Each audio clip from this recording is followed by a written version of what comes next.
রাধে রাধে। সবাই তো রাধা নামে ধ্বনি করবো কিনা, তাই না?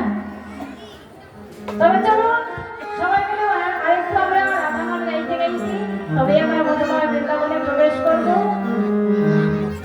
এবারে রাধে রাধে বলে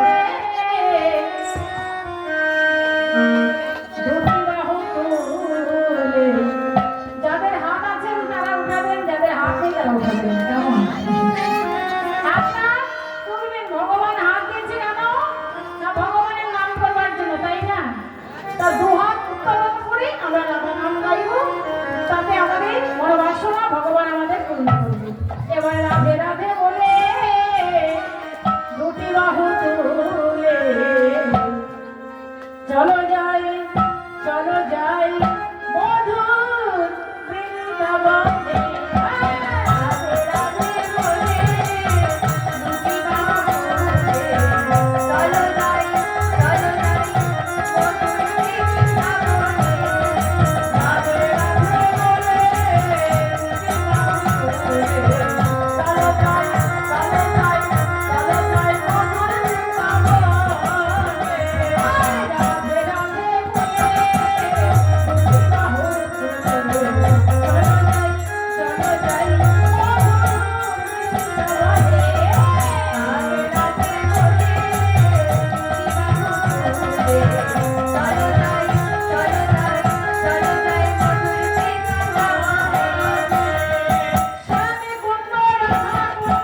আপনাদের দেখে আমার বড় ভালো লাগলো। আমার দাদা ভাইদের বা আমার ভক্তিমতী মায়েদের দেখে ভীষণ ভালো লাগলো। এই যে আপনারা যে মাঝে মাঝে বাহু উত্তোলন করে হরিধ্বনি উলধ্বনি এই দেখে আমার খুব ভালো লাগলো। এইভাবে মাঝে মাঝে আপনারা ধ্বনি করবেন, তাতে ভগবানও সন্তুষ্ট হবে। এই দুটো হাত দিয়েছে মা ভগবানের সেবা করবার জন্য, তাই না? এই দুটো হাত দিয়ে যদি ভগবানের সেবাই না করলাম, তাহলে শুধু আমাদের আসা যাওয়াই সার হলো। তবে সেখানে গিয়ে কিছু তো আমাদের মা হিসাবটা দিতে হবে। পরিপূর্ণ যখন আমরা এই পৃথিবীতে এসেছি মা, পরিপূর্ণভাবে কিন্তু আমাদের দিয়ে দিয়েছে, পরিপূর্ণ আমরা নিয়ে এসেছি। সেখানে গিয়ে তো আমাদের আবার হিসাবটা মিলাতে হবে, হিসাবটা দিতে হবে। পৃথিবীতে এলাম কৃষ্ণ ভজন করবার জন্য, সংসারে আইনও মিছে মায়ায় বৃক্ষ হইল সমা হইল। সংসারে এলাম ভজন করবার জন্য, কিন্তু আসা যাওয়াই সার হলো, তার নাম আমাদের আর হলো না। শুধু এলাম আর গেলাম। অনেকের জন্য এই নাট্যমঞ্চে যখন আমরা এলাম, এই যে ভবের খেলা যখন আমাদের শেষ হয়ে যাবে মা, এই ভবের খেলা শেষ হয়ে গেলে আমাদের আবার সেই ঘরে যেতে হবে। কিন্তু সেখানে গিয়ে তো আমাদের হিসাব দিতে হবে। তাই শাস্ত্রে বললেন, জপ করো তপ করো মরবার পথ পরিষ্কার করো। যতই আমরা কর্ম করি না কেন, কিন্তু আমরা কিভাবে মরবো সেই পথটা তো আমাদের তৈরি করতে হবে। যে যেমন কর্ম করবে কর্মটা আমাদের সঙ্গেই যাবে, কর্ম অনুযায়ী আবার আমরা ফল পাবো, তাই না? তাহলে জেনে শুনে আমরা কেউ কর্মটা খারাপ করবো না, জেনে শুনে আমরা কর্মটা ভালো করবার চেষ্টা করব। ভগবানের নাম করবো, সৎ পথে থাকবো, মিথ্যে কথা বলবো না, অসৎ পথে যাবো না। যেখানে হরিগুরু কথা হয়, যেখানে কৃষ্ণ নাম হয়, আমরা সেখানেই যাবো। তবে আজকালে দেখা যায় কি মা, যেখানে হরি নাম হয় সেখানে কি আপনাদের এখানে কি লোক হয়? এই যে সামনের সময় আসর, মনে কিছু কেউ নেবেন না, অনেক জায়গায় থেকে আসরটা ভরে যায়। তা এই যে আমাদের এখানে যাই হোক, কাজের কর্ম ধর্মমাস, অনেক কাজের কর্মতে অনেক মায়েরা বাবার আমার আসতে পারেনি। কিন্তু দেখো মা, কৃষ্ণ কথার মধ্যে লোকের সংখ্যাটা একটু কম দেখা যায়। এখানে যদি আন কথা হতো, হাঙ্গামা হতো, যাত্রা হতো, তাহলে কিন্তু আসরটা ভরে যেত। কিন্তু হাঙ্গামা যতই আমরা শুনি না কেন, ওগুলো আমাদের কোনো লাভ হবে না। তা সারাদিন অন্তে যদি আমরা একবার কৃষ্ণ কথা বলি, একবার কৃষ্ণ নাম করি, একবার সাধুগুরু বৈষ্ণবের সঙ্গ করি, সেটাই আমাদের ধরা থাকবে। তো সকালবেলায় উঠেও যদি কেউ সাধুগুরু বৈষ্ণবকে দর্শন করে, সাধুগুরু বৈষ্ণবের সঙ্গ করে, এটা প্রত্যেক একটা ভক্তের লক্ষ্য। সকালবেলায় যদি কোনো বৈষ্ণব দর্শন না হয়, যারা ভগবানকে ভালোবাসে তাদের মনে হয় আজকে দিনটা আমার ভালো যাবে না। আর সকালবেলায় যদি বৈষ্ণব দর্শন করা যায়, ভগবানকে দর্শন করে যদি বিছানা থেকে ওঠা যায়, দেখবেন সারাদিন আমাদের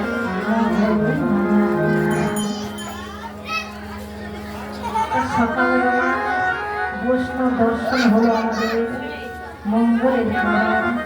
সকালবেলায় উঠে মায়েদের বলছি, অনুরোধ করে বলছি, বাবাদেরও বলছি, সকালবেলায় উঠে অন্তপক্ষে বৈষ্ণবের ভগব দর্শন করবে। আমার রাধা মাধবকে ঘরে আছে, আমার রাধা মাধবকে দর্শন করে তবেই বের হবে। তবে সারাদিন দেখবেন আপনাদের সংসারের মধ্যে থেকে দিনটা ভালো যাবে, হরিগুরু কৃষ্ণ কথার মধ্যে দিয়েই যাবে। তাই আজ সবাই মিলে আমরা রাধা নাম গাইতে গাইতে মধুময় বৃন্দাবনে প্রবেশ করলাম। অশ্বদিনের পর্ব হল আমাদের কালিয়া দমন। তবে এই যে কালিয়া দমন কথাটা কি বলেছে, যে আজ আমাদের লীলা প্রসঙ্গ হলো কালিয়া দমন। দমন অর্থে বোঝায় মা শেষ করে দাও, দমন অর্থাৎ মেরে ফেলে দাও, তাই না? দমন অর্থাৎ শেষ করে দেওয়া, মেরে ফেলে দেওয়া, একে বলে দমন। তা এটা আপনারা কি শুনেছেন ভগবান কি নিজে হাতে কাউকে কোনোদিন মারে? ভগবান কিন্তু কাউকে কোনোদিন মারে না। ভগবান কি করে? ভগবান কৃপা করে। ভগবান কাউকে মারে না। ওর জন্য ভগবানের আরেকটা নাম হলো বিপদ ভঞ্জন মধুসূদন। আপনারা পরীক্ষা করে দেখবেন যে যখনই আপনারা বিপদে পড়বেন আমার মধুসূদনকে স্মরণ করবেন। তাই ভগবান নিজে মুখে বলেছিল, গো অনেকেই বলে আমার কেউ নেই, ওর দিনকালে আমাকে কে দেখবে, কোথায় যাব, কোথায় গিয়ে দাঁড়াবো। তাই ভগবান বলেন যার কেউ নেই তার আমি আছি, তোমরা চিন্তা করো না, তোমরা একটা বারের জন্য আমাকে স্মরণ করো, স্মরণ করলেই আমি তোমাদের পেছনে পেছনেই আছি। তাই ভগবানের আরেকটা নাম হলো কি বিপদ ভঞ্জন মধুসূদন। আপনারা কেউ কখনো, আমার কথা নয়, এটা শাস্ত্রের কথা, কেউ কখনো কোনো সময় যদি আপনাদের বিপদ হয় একটু নয়ন মন্ত্রিত করে আমার মধুসূদন দাদাকে ডাকবে। বিপদ ভঞ্জন মধুসূদন আপন আপ করে যদি দুঃখটা নয়নের জল ফেলে যদি ডাকতে পারে, হে দয়া আজ আমি বিপদে পড়েছি, এই বিপদের হাত থেকে তুমি আমাকে রক্ষা করো। ভগবান যে প্রান্তেই থাক না কেন, যত দূরেই থাক না কেন, ভগবান আর দূরে থাকতে পারে না। ভগবান সেই ভক্তের নয়নের জলে ভগবান আবার ছুটে তার কাছে আসবেই। তাই শুধু টাকার অপেক্ষা। ভগবান আমার কাউকে কখনো শেষ করে দেয় না, কাউকে কখনো মারে না। ভগবান আমার কৃপা করে। তাই এই যে কৃপা করেছিল কাকে না কালী ও নাকে, তা আজ আমাদের কৃপাটা না কালিয়া দণ্ড। তো ভগবান আমার এই যে কালী ও নাকে কৃপা করেছিল, কৃপা কেন করেছিল বা এই যে কালী ও নাকটা মা কে ছিল, কোন অভিশাপে, কোন অভিশাপে তার এই সর্পকুলে জন্ম হলো। কালীয় নাগটা পূর্বে জন্মে গিয়েছিল, এটা আমাদের জানতে হবে। কালীয় নাগকে যে ভগবান আমার উদ্ধার করলেন, ভগবানকে কৃপা করলেন, কেন করলেন, আর এই কালীয় নাগটা কে ছিল এটা আমাদের বলার প্রথমেই জানতে হবে এই কালীয় নাগটা কে। তবে দেখুন, কাউকে যদি সৎ বুদ্ধি না দিতে পারে কেউ কখনো কাউকে অসৎ পথে টেনে নেবেন না, কেমন?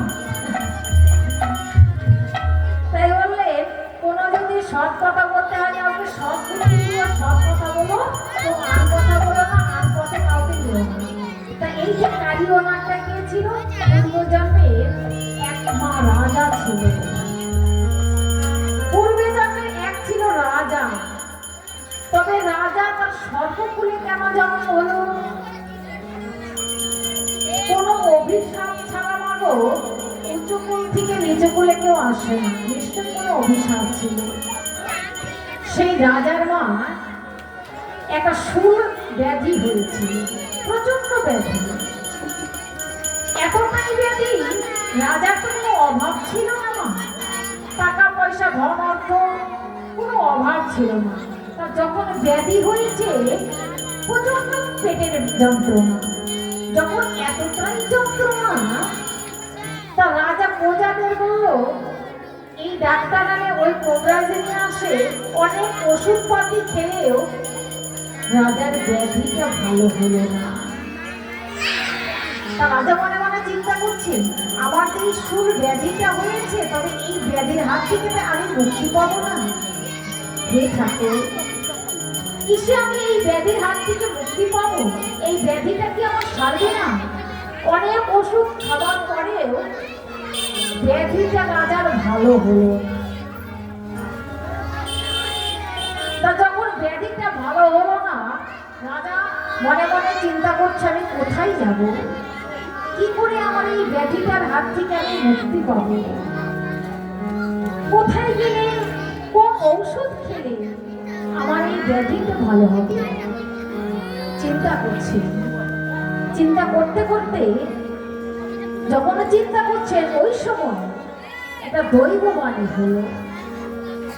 দৈববাণী কি হলো? বলে, রাজামশাই, তুমি অমন করে বসে বসে চিন্তা করছো, এক কাজ হবে। বলে, কি কাজ? তোমার এই সুর ব্যাধি ভালো হবে। তবে কি করে ভালো হবে? এই সুর ব্যাধি ভালো হবে, তবে কি করে ভালো হবে? তবে ওই সরোবরে এক হংস আর হংসী থাকে। সেই হংস এনে কেটে যদি তুমি রান্না করে খেতে পারো, তবে তোমার এই সুর ব্যাধিটা ভালো হবে, নইলে তোমার এই ব্যাধিটা ভালো হবে না। রাজামশাই চমকে উঠলো, তাই নাকি? বলে, হ্যাঁ। রাজহংস যদি তুমি মেরে খেতে পারো, তবেই তোমার এই সুর ব্যাধিটা ভালো হবে, নইলে ভালো হবে না। প্রজাদের পাঠিয়ে দিলে, যাও তোমরা সেই রাজহংস তাড়াতাড়ি করে তোমরা হংসটা আমার কাছে ধরে নিয়ে এসো। তার সৈন্যরা গিয়ে বাবা রাজহংস ধরে নিয়ে এলো। রাজহংস যখন ধরে নিয়ে এলো, রাজহংসটা কেটে খাবে বলে। তা রাজহংসকে যখন নিয়ে এলো, রাজহংস রাজার মনের কথা বুঝতে পেরে রাজহংস যেন বলল, জমিদার মশাই, আমি একটি কথা বলবো। বলে, কি? আমাকে মেরে, আমাকে খেয়ে আপনার এই ব্যাধিটা ভালো করবে, তবে এক কাজ করলে হয় না। আমি একটা উপদেশ দিচ্ছি, আমাকে ছেড়ে দিন। এই সম্মুখে একটা বটবৃক্ষ আছে, এই বটবৃক্ষের তলাতে এক সাধু বাবা থাকে। সেই সাধুর যদি চরণ নামৃত তুমি নিতে পারো, ওই পা ধোয়া যদি তুমি জল খেতে পারো, তাহলে তোমার এই ব্যাধিটা ভালো হবে। জমিদার বললো, তাই নাকি? বলে, হ্যাঁ। আমি তো কোনো অপরাধ করিনি। রাজহংস বলছে, আমি তো কোনো অপরাধ করিনি, তবে আমাকে ছেড়ে দাও, আমাকে ছেড়ে দাও। ওই সাধু যদি পা ধোয়া জল খেয়ে নাও, তাহলে তোমার এই ব্যাধিটা ভালো হয়ে যাবে। রাজহংসকে ছেড়ে দিল। জমিদার মশাই, রাজা মশাই ওই বটবৃক্ষের কুঠিরে গিয়ে দাঁড়িয়ে বলছে, হে সাধু বাবা, এখানে কে আছো আমি জানি না। আমি যে ব্যাধিতে প্রচন্ড হচ্ছি,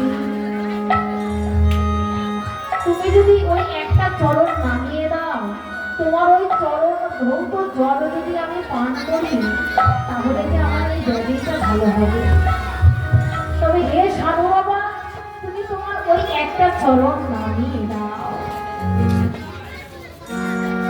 যখন জমিদার মশাই বলছে, সাধু বাবা তুমি একটা চরণ নামিয়ে দাও, ওই পা ধোয়া জল খেয়ে আমি যে ব্যাধির হাত থেকে মুক্তি হতে চাই। সাধু বাবা যখন একটা পা নামিয়ে দিল,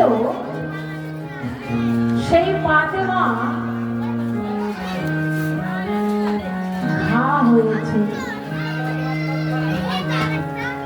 জমিদার মশাই চিন্তা করলো, এই পাটি এত ঘা, পচা, না না না না, এই পা ধোয়ার জল আমি কি করে পান করবো? এর চরণের জল আমি পান করবো না। হে সাধু বাবা, এই চরণটা তুলে আর একটা চরণ যে আছে, সেই চরণটা নামিয়ে দাও। সাধু বাবা এই চরণটা তুলে নিয়ে আর একটা চরণ নামিয়ে দিল।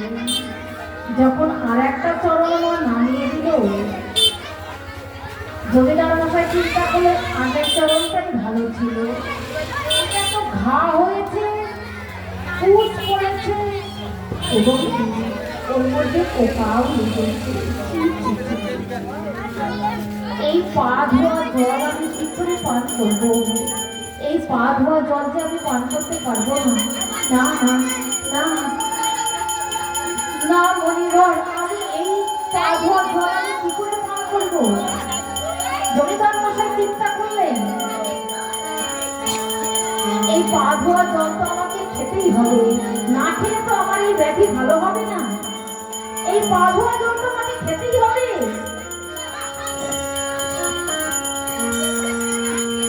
যখন ওই চরণাটা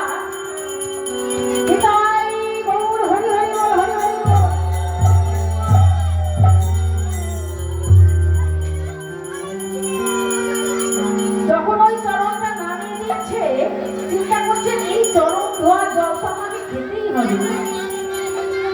তবে হাত পেতেছে, হে মনিবর, ওই চরণ ধোয়া জল তুমি আমাকে দাও। এই চরণ ধোয়া জল পান করে আমি আমার ব্যাধির হাত থেকে আমি মুক্তি হতে চাই। যখন হাত পেতেছে, এক ফোঁটা চরণ থেকে জল পড়েছে, তার সঙ্গে মাঝে একটা পোকাও পড়েছে। যখন হাতে পোকা কিলবিল কিলবিল করছে, এই পোকা আলা জল আমি কি করে পান করবো? না, এই জল আমি পান করতে পারবো না। সেই জল পান করলেন না, সেই জলটা মস্তকে ধারণ করলেন। যখন মস্তকে ধারণ করলেন, ওই সময় দৈববাণী হলো, হে মূর্খ, তুই বুঝলি না, জানলি না, এই আমার চরণ ধোয়া জল তুই মস্তকে ধারণ করলি, তবে তোকে আমি অভিশাপ করলাম। তুই যে হয়তো আমার চরণ ধোয়া জল তুই পান করতে পারলি না, তোর যেন ওই সর্পকুলে জন্ম হোক, জন্ম হোক, জন্ম হোক। সন্ন্যাসীর অভিশাপে আজ চন্দ্রধর রাজার সর্পকুলে জন্ম হলো। তা চন্দ্রধর রাজা বলল, হে মনিবর, আমার যে সর্পকুলে জন্ম হবে, তবে আমার উদ্ধার কিসে? আমি কি উদ্ধার পাবো না? বলো না। বলে, তোর উদ্ধার হবে যেদিন তোর মস্তকে আমার গোবিন্দ উঠে নৃত্য করবে, সেই দিন তোর উদ্ধার হবে। তা সেই জমিদার আজ ওই মনিবরের অভিশাপে আজ তার সর্বকুলে জন্ম। তা আজ ভগবান আমার সেই রাজাকে কৃপা করবে বলে আর এসেছে। কোথায় না সেই কালিয়া কহে। তা ভগবান আমার কি করলেন? ওই কালিয়া মাকে কৃপা করবার জন্য, মানে কালিয়া মাকে তো কৃপা করতে হবে, মানে কালিয়া মাকে কৃপা করবার জন্য তাই ভগবান আজ এসেছে কোথায় না কালিয়া কহে। সকালবেলায় যখন ভগবান আমার নবলক্ষ দেহ নিয়ে বৈষ্ণ গোচারণে যান, ভগবান প্রতিদিনই কালিয়া নাগের কথা চিন্তা করেন, অথচ কিছু করতে পারেন না। কেন করতে পারেন না? সঙ্গে বলাই দাদা থাকে তো, তাই কিছু করতে পারেন না। আজ যখন সকালবেলায় বৈষ্ণ গোচারণে আসবে নবলক্ষ দেহ নিয়ে, ওই সময় মা রোহিণী কৃষ্ণকে বলল, দেখ, আজ আমার বলরামের জন্মতিথি, আজ আমি আমার বলাইকে যেতে দিব না, আজ তোরাই যা। তা মনে মনে চিন্তা করলো, ও আজ আমার বলাই দাদা যাবে না? বলে না, আজ বলাই দাদা যাবে না, আজকের মতো তোরাই যা, তোরাই গিয়ে আজ বনে খেলা কর, আজ বলাই দাদা যাবে না। তা মনে মনে চিন্তা করলো, বেশ ভালোই হলো, বলাই দাদা যাবে না, এটা তো ভালো কথা। এই সুযোগে আমি ওই কালিয়া নাগকে উদ্ধার করবো। তাই বলাই দাদা গেল না। ভগবান আমার শ্রীদাম সুদাম দাম বসুদাম নবলক্ষ ধ্যান নিয়ে ভগবান আমার কষ্ট চরণে গ্রহণ করিল। এবার কালিন্দে